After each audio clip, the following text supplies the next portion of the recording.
एक बार एक बादली नाम का गांव था। उसी गांव में राजन नाम का एक खिलौने वाला रहता था। वो पूरे गांव में घूम घूम कर खिलौने बेचता रहता था। खिलौने ले लो भैया, खिलौने ले लो बच्चों, खिलौने ले लो। मेरे पास हाथी है, घोड़ा है, गधा है, किसको जो चाहिए वो सब मिलेगा। खिलौने ले लो। एक दिन राजन उसी जंगल वाले रास्ते से अपने घर की तरफ आ रहा होता है कि अचानक उसे डरावनी आवाजें सुनाई देती हैं। अरे बाप रे, ये डरावनी आवाजें कहाँ से आ रही हैं? भाग ले राजन बेटा यहाँ से। रात हो जाती है, जंगल में अंधेरा छा जाता है और चुड़ैल वहाँ आ जाती है। राजन उसे देखकर बहुत डर जाता है। अरे चुड़ैल जी, मुझे छोड़ दो, मैं बहुत गरीब हूँ, मुझे मार कर आपको क्या मिलेगा?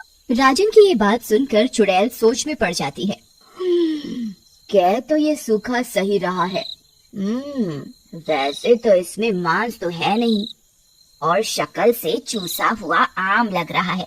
इसे मारने से अच्छा है क्यों ना इसके शरीर में घुस जाऊं और गांव में चली जाऊं।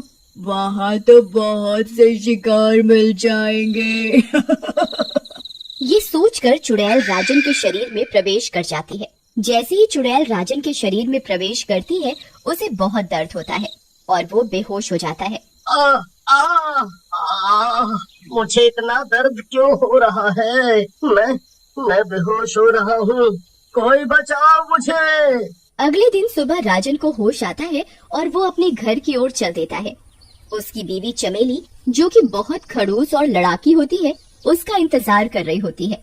आ गए बच्चों के सुपरमैन, कहाँ थे रात भर? रात में खिलौने कहाँ बिकते हैं? किसके साथ थे? तू कुछ टॉक टाइम से ज्यादा नहीं बोलती, चुप कर, नहीं तो घर से बाहर निकाल दूंगा। जब देखो पटर पटर करती रहती है, चिट्टी देवी है क्या? ये सुनकर चमेली काफी डर जाती है और राजन भी वहाँ से चला जाता है। आज ये चूहा शेर कैसे बन गया? वैसे तो इसके मुंह से एक शब्द भी नहीं फूटता था। अगले दिन राजन खिलौने बेचने निकलता है। खिलौने ले लो, खिलौने, खिलौने वाला आया है, खिलौने ले लो। हाथी है, घोड़ा है, बकरी है, गाय है, ले लो, लॉस मिटो, ले लो, कोई तो। तभी राजन का दोस्त शामू बाहर निकलता है। राजन की आंखें लाल होती हैं। राजन के अंदर की चुड़ैल शामू को देखकर खुश हो जाती है। क्या तंदुरुस्त शिकार है, आज तो मजा आ जाएगा। आज फिर पार्टी हो जाएगी। अरे राजन, कई दिन बाद आए इस तरफ, मुझे एक हाथी का खिलौना दे दो, मेरा बेटा मांग रहा है। ओहो भाई, अरे मैं वो तो दुकान पर ही भूल गया। एक काम करो ना, शाम को आकर दुकान से ही ले लो, थोड़ी बातचीत भी हो जाएगी। ठीक है राजन, मैं फिर शाम को मिलता हूँ। शामू को रात में काफी देर हो जाती है, लेकिन राजन उसका अपनी दुकान पर ही इंतजार कर रहा होता है। दुकान में काफी अंधेरा होता है। अरे राजन भाई, माफ करना, मुझे आने में देर हो गई और दुकान में इतना अंधेरा क्यों कर रखा है? चलो लाइट जलाओ। ऐसा कहकर शामू दुकान की लाइट जला देता है, लेकिन उसके सामने चुड़ैल बैठी होती है और राजन बेहोश पड़ा होता है। कौन हो तुम? और राजन की दुकान पर क्या कर रही हो? मैं सूखे अखरोट की मालकिन हूँ, तू मुझे अच्छा लगा, अब मैं तेरा मांस खाऊंगी। ऐसा कहकर चुड़ैल शामू को मार देती है और उसका मांस खाने लगती है। मजा आ गया, ये गांव तो बहुत बढ़िया है, पहली बार में ही मोटा शिकार मिल गया। उसके बाद चुड़ैल राजन के अंदर चली जाती है और राजन अपने घर चला जाता है। अगले दिन सारे गांव वाले शामू को ढूंढने लगते हैं और थोड़ी देर बाद शामू की लाश मिलती है, जो जगह जगह से कटी फटी होती है। ये देखकर गांव वाले डर जाते हैं और बातें करने लगते हैं।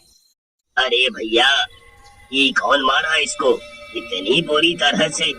इसको तो लगत है दोनों नोच नोच के खा गया है। हमका तो लगत है जैसे दोनों भूत प्रेत का काम है। लगता तो हमका भी यही है भाई, लेकिन अभी हम क्या कर सकते हैं? गांव वालों की ये बात राजन की पत्नी चमेली सुन लेती है, लेकिन कुछ नहीं बोलती और चुपचाप अपने घर चली जाती है। उधर राजन फिर से शिकार की तलाश में गांव में खिलौने लेकर निकलता है। आया रे खिलौने वाला खेल, खिलौने लेके आया रे, आया रे, आया रे खिलौने वाला खेल, खिलौने लेके आया रे। तभी वहाँ पर चमन आ जाता है। अरे वाह, क्या बात है राजन भाई, आज तो मूड में लगत हो, खूब गाना वाना गा रहे हो, क्या बात है। पूरा मेरा हुआ बने जा रहे हो। अरे सब छोड़ा, हमारा बच्चा एक तो दुल्हन का खिलौना मांग रहा था, तू दे दो हमका। लेकिन राजन फिर से वही खिलौना न होने का बहाना बनाता है और चमन को शाम को दुकान पर आने के लिए बोलता है। शाम को चमन वहाँ पहुँचता है। लाओ भाई, हमारा सामान दे दो, ये हमारे बच्चे नहीं, शैतान के नाना है, दुखी कर दिए हैं हमको। लेकिन राजन कुछ नहीं बोलता और चमन को मारकर खा जाता है। अगली सुबह गांव वाले फिर से वही बातें कर रहे होते हैं कि तभी वहाँ राजन की पत्नी चमेली आ जाती है। मुझे पता है गांव वालों ये किसने किया है, लेकिन आप सब लोगों को मेरी पूरी बात सुननी होगी। हो बोलो चमेली। ये सब मेरे पति के अंदर बैठी हुई चुड़ैल का किया धरा है। एक दिन मैं जब रात को सो रही थी तब मैंने देखा कि मेरे पति किसी चुड़ैल से जाने की बात कर रहे हैं। वहीं मुझे पता चला कि इनके अंदर चुड़ैल का वास है। गांव वालों मेरी मदद करो, मेरे पति को बचा लो। ये कैसे हो सकता है? मैं सही कह रही हूँ रमन भाई, मेरी बात का विश्वास करो और मेरे पति को बचा लो। वो रोज रात को शिकार की तलाश में दुकान पर बैठे रहते हैं। कोई बात नहीं चमेली भाभी, आप डरो मत, मैं आपके पति को बचा कर लाऊंगा। फिर मेरे इन दोनों दोस्तों का बदला भी तो लेना है। ऐसा कहकर रमन वहाँ से चला जाता है। लेकिन गांव वालों की भीड़ में ही एक दूसरा गांव वाला छुट्टन सोच में पड़ जाता है। ये उत्साही जोश जोश में ज्यादा ही बोल गया। अबे चुड़ैल है वो, गली का गुंडा नहीं जो पीट कर बदला ले लेगा।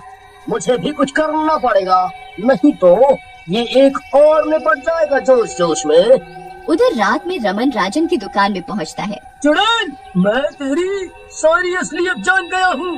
हिम्मत है तो मेरे दोस्त के शरीर से बाहर निकल कर मुकाबला कर, तुझे यही पटक दूंगा। रमन की चुनौती सुनकर चुड़ैल को गुस्सा आ जाता है और वो राजन के शरीर से बाहर आ जाती है। तुम मेरा मुकाबला करोगे? ऐसा कहकर चुड़ैल रमन को पैरों से उल्टा उठा देती है।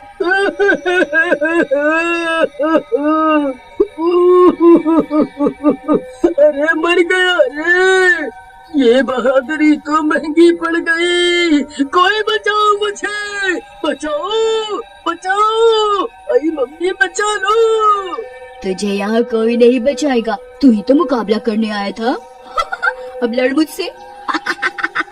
तब तक वहाँ छुट्टन आ जाता है, उसके साथ एक तांत्रिक भी होता है। ए चुड़ैलवा, छोड़ दे हमारा दोस्त को, नहीं तो हम तुम्हारी वो हालत करेंगे कि कंफ्यूज हो जाओगी कि भागे या रुके यहीं पर।